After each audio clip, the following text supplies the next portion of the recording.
What's up, everybody? George Leeman here with MuscleMasochist.com.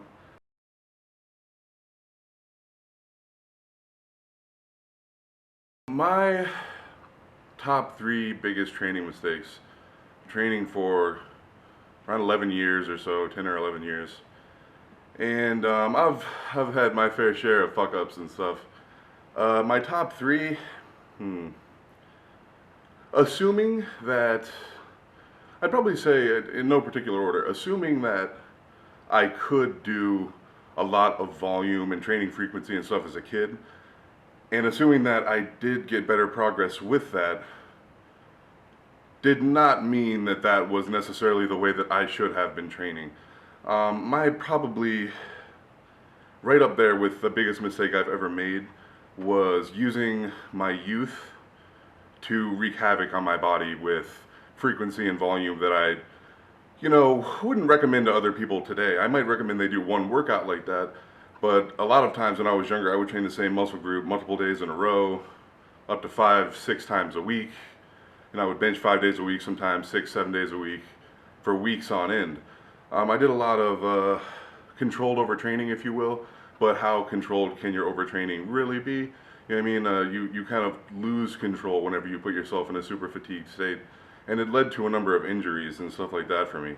I would say right up there with my biggest mistakes was just to, do too much, too fast, too soon. It did give me better results, but it also gave me many more negatives. Joint pain, injuries, in general, were not necessarily worth the extra 10 or 20% faster progress that I made. And in the long run, it ended up hurting my progress more so than doing a whole lot for me. I wish I would have done less. Probably another equally huge training mistake was trusting too much in what I read online instead of what I knew to actually work for myself. I did a lot of reading when I was younger, just thousands and thousands of hours of reading articles and everything I could, forums, whatever, for bodybuilding and powerlifting. And in general, I found that the stuff that worked, it was principles that worked. It wasn't the specific crazy new program.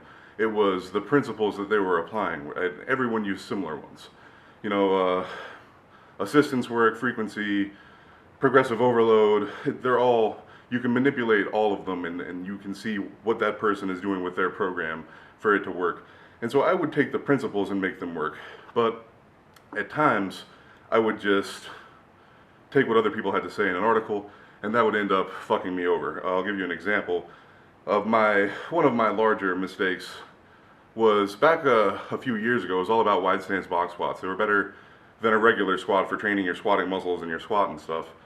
And I would do wide stance box squats, and I'd get really strong at them, and eventually I'd want to take the box away, and I would end up getting hurt. If you can use 500 pounds for 5 reps on a parallel wide stance box squat, and you can't do it for one without the box because you're so used to having something stopping you and allowing you to use a wide stance, as soon as you remove the box, you're going to put yourself in a bad position. So I would say another one of my very large mistakes was just accepting what I read as fact and sticking with that, and it's going to be better for your strength out of the hole than doing a regular squat. It's going to train it better, it's going to whatever. It is a good exercise, it is a safe exercise, but there is no replacement for a regular squat if you're trying to get your squat up. You can do a very similar variation and get results, of course, but you're squatting. You're doing a free squat. If you're not doing a free squat, it's not going to have the same exact sort of carryover that you would get from doing a free squat. If you squat to a box, it changes things, especially if you use a very wide stance and sit back, keep your shins completely upright, and all that kind of shit. So, mistake number 2, just taking people's word for shit, taking articles, and going, oh, they're definitely right, I'll just listen to whatever they have to say. No, you got to have a firm grasp on common sense when it comes to your training. Similar to understanding the principles that work, you understand, what to avoid and shit. Let's see, my other biggest mistake in training. I covered overtraining, and I covered just believing everything I read online. Probably the other biggest mistake I made in training was not maintaining my ability to perform all the exercises properly. When you start off, chances are your mobility is pretty good. You can overhead press properly, You should be able to deadlift and squat properly, assuming you're using lightweight. Your form might go to shit, but chances are your mobility is like okay for a lot of people before they start. You tend to lose mobility as you gain muscle, especially if you gain muscle without practicing full range of motion on basic stuff like a full squat, for example. You can get yourself to the point where you can hardly, sit down and cross your leg over your lap because your hips and your glutes and stuff are so tight that your IT band is it just hardly can do it without keeping your knee halfway up into your chest. You know what I mean? I really wish I would have done squat movements weekly. Really wish I would have done some form of overhead pressing, standing overhead press for that matter, weekly. Kept up with mobility in general. One of the biggest mistakes I made, period, was just not doing as much mobility and maintaining stuff as I should have.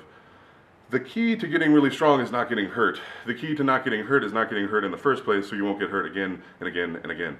You'll get away with it a few times most likely, but chances are if you keep doing it, you keep risking shit, you're going to keep getting hurt, because after the first time, it's just that much easier for the second time. Scar tissue is strong, but when it gives all at once, and when you get a lot of scar tissue, you just start to get hurt a lot more. So I would have definitely done a lot more mobility over the years, and I would have recommended that to myself and to anyone else for that matter. Maintain your range of motion on exercises, maintain your range of motion in your shoulders and your hips and all that kind of shit if you want to stay injury free. As always, guys, thanks for watching my videos. Don't forget to like, share, and subscribe, and check out musclemasochist.com for approved products, apparel, online coaching, and stuff like that, and stay tuned for more.